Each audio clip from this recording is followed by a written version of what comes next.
Load എടുക്കാനുള്ള കപ്പാസിറ്റിയിൽ എന്തെങ്കിലും പ്രശ്നമുണ്ടായാൽ load വരുമ്പോൾ ഡിസ്ക് ഇങ്ങനെ പുറത്തോട്ട് തള്ളി വരാനുള്ള സാധ്യത റൂട്ടിനെ കംപ്രസ് ചെയ്യുകയും തുടർന്ന് സയാറ്റിക്ക എന്ന കണ്ടീഷൻ ഉണ്ടാകുകയും ചെയ്യും. രാവിലെ എണീക്കുമ്പോൾ നിങ്ങൾക്ക് നടുവേദന തോന്നാറുണ്ടോ? അല്ലെങ്കിൽ കുനിയുമ്പോൾ നടുവേദന ഉണ്ടാകാറുണ്ടോ? നിങ്ങൾ ഈ നടുവേദനയെ സാധാരണ എന്ന് കരുതുന്ന ഒരാളാണോ? കൂടുതൽ നേരം ഇരുന്നാൽ കാൽവേദനയോ തരിപ്പോ തോന്നാം. ഇത് ചിലപ്പോൾ സ്ലിപ്പ് ഡിസ്ക് ആയിരിക്കാം. എന്താണ് ഈ സ്ലിപ്പ് ഡിസ്ക്? ഇത് എങ്ങനെ വരുന്നു എന്നൊക്കെ ഡീറ്റെയിൽസ് അറിയണ്ടേ? നമുക്ക് സിമ്പിളായിട്ട് ഇത് നോക്കാം.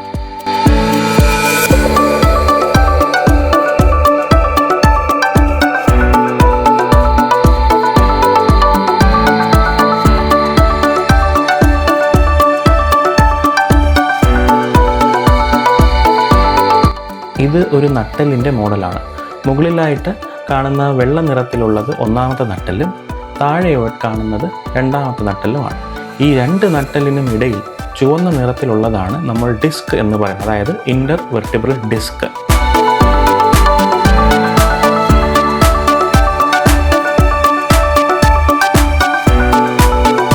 അപ്പോൾ ഇതാണ് സൈഡ് വ്യൂ. സൈഡിലൂടെ നോക്കുമ്പോഴും നമുക്ക് രണ്ട് നട്ടെല്ലിന് ഇടയിലായിട്ട് ഡിസ്കും കാണാം.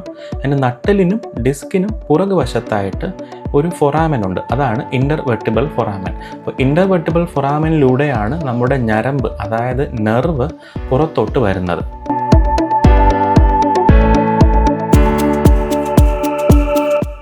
ഇനി ഞരമ്പിനെ കുറിച്ച് പറയുകയാണെന്നുണ്ടെങ്കിൽ സെൻറ്ററിൽ ഒരു മെയിൻ ഞരമ്പ്, അതായത് തീക്കൽ സാക്കും, രണ്ടാമത്തേതായിട്ട് വലത് കാലിലോട്ടും ഇടത് കാലിലോട്ടും പോകുന്ന നെർവ് റൂട്ട്സും നമുക്ക് കാണാൻ സാധിക്കും. ഇനി നട്ടെല്ലിൻ്റെ പുറകുവശത്ത് നോക്കിയാൽ ഇത് ഒന്നാമത്തെ നട്ടെല്ലിൻ്റെ ലാമിന, ഇത് രണ്ടാമത്തെ നട്ടെല്ലിൻ്റെ ലാമിന. ഇനി രണ്ട് നട്ടെല്ലിനെയും തമ്മിൽ ബന്ധിപ്പിക്കുന്ന, അത് കണക്ട് ചെയ്യുന്ന ഒരു ജോയിൻ്റാണ് ഇത്, ഫാസറ്റ് ജോയിൻ്റ് എന്നറിയപ്പെടുന്നത്. ഇത് കൂടാണ്ട് രണ്ട് നട്ടെല്ലിനും ഇടയിലുള്ള ലിഗമെൻസും മസിൽസും നട്ടെല്ലിന് പുറകുവശത്തായിട്ടാണ് പ്രധാനമായും കാണുന്നത്. ഇനി നമുക്ക് സ്ലിപ്പ് ഡിസ്ക് എങ്ങനെ ഉണ്ടാകുന്നു എന്ന് നോക്കാം. സാധാരണയായി ഈ ഡിസ്കിൻ്റെ പ്രധാന ജോലി എന്ന് പറയുന്നത് നമ്മുടെ ശരീരത്തിലുണ്ടാകുന്ന ലോഡിനെ അബ്സോർബ് ചെയ്യുക എന്നതാണ്. അതായത് നമ്മുടെ ശരീരത്തിൽ നമ്മൾ ഇരിക്കുമ്പോഴോ നിൽക്കുമ്പോഴോ നടക്കുമ്പോഴോ ലോഡ് ഡെവലപ്പ് ആകുന്നുണ്ട്. അപ്പോൾ ഈ ലോഡിനെ അബ്സോർബ് ചെയ്യുക എന്നതാണ് പ്രധാനമായും ഈ ഡിസ്കിൻ്റെ ഫങ്ഷൻ. അപ്പോൾ ഈ ലോഡ് ഡിസ്കിൽ മാത്രമല്ല ജോയിൻറ്റിലും അതുകൂടാണ്ട് ലിഗമെൻസിലും മസിൽസിലും എല്ലാം എഫക്റ്റ് ആകുന്നുണ്ട്. അപ്പോൾ സാധാരണയായി നമ്മൾ ഈ ഡിസ്കിന് ഈ ലോഡ് എടുക്കാൻ പറ്റും.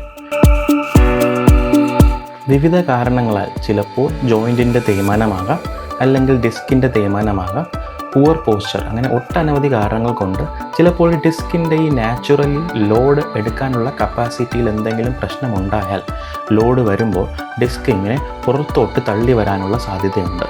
ഈ സമയത്താണ് നമ്മൾക്ക് നടുവേദന അനുഭവപ്പെടുന്നത്. അപ്പോൾ ഇതിനെയാണ് നമ്മൾ ഡിസ്ക് ബൾജ് എന്ന് പറയുന്നത്. ഈ ഡിസ്ക് ബൾജ് കാലക്രമേണ കൂടിക്കൂടി വന്നാൽ അത് നെർവ് റൂട്ടിനെ കംപ്രസ് ചെയ്യുകയും തുടർന്ന് സയാറ്റിക്ക എന്ന കണ്ടീഷൻ ഉണ്ടാകുകയും ചെയ്യും. സയാറ്റിക്ക എന്ന് പറയുമ്പോൾ പ്രധാന ലക്ഷണങ്ങളായി കാണുന്നത് കാലിലോട്ടുള്ള തരിപ്പ്, മരവിപ്പ്, വേദന, നീറ്റൽ മുതലായവയാണ്. നെർവിൻ്റെ കംപ്രഷൻ കൂടുകയാണെന്നുണ്ടെങ്കിൽ ചിലപ്പോൾ ഈ ലക്ഷണങ്ങളല്ലാതെ കാലിൻ്റെ മസിൽസിൻ്റെ ബലക്കുറവ്, അല്ലെങ്കിൽ നടക്കാൻ പറ്റാതെയാകുക, മലമൂത്ര നിയന്ത്രണത്തിൽ എന്തെങ്കിലും ബുദ്ധിമുട്ട് അനുഭവപ്പെടുക തുടങ്ങിയ ലക്ഷണങ്ങളും ഉണ്ടാകാനുള്ള സാധ്യത ഉണ്ട്.